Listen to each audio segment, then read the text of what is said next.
फागुन के आइल बहार, गोकुल में उड़े गुलाल।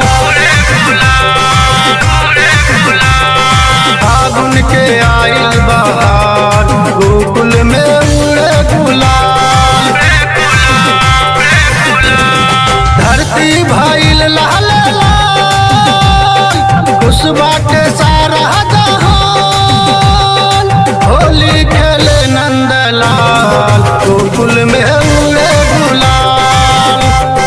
होली खेले नंदलाल, गोकुल में उड़े गुलाल।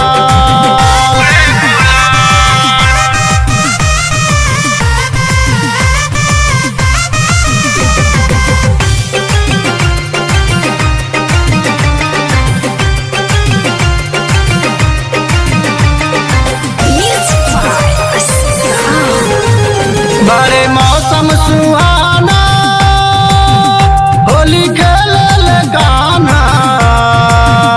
बिगे राधा के नाला के सड़िया हो।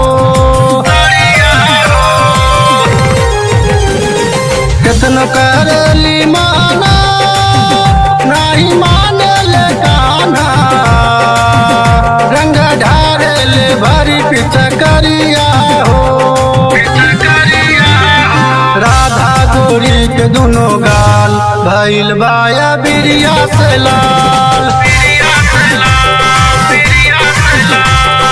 बरसेला प्रेम के फुहार, गोकुला में उड़े गुलाल।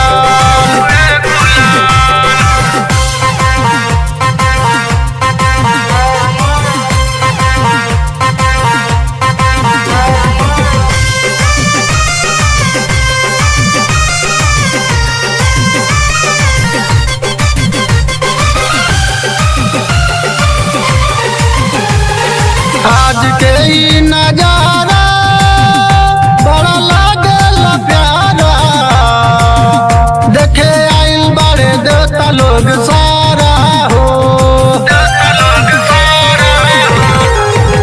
भाई राइटर कृष्णा संग विजय दीवाना, लिखे होली के सीजन पे गाना हो। फगुआ गावेल सदानंद, हर्षित हो खेला मान।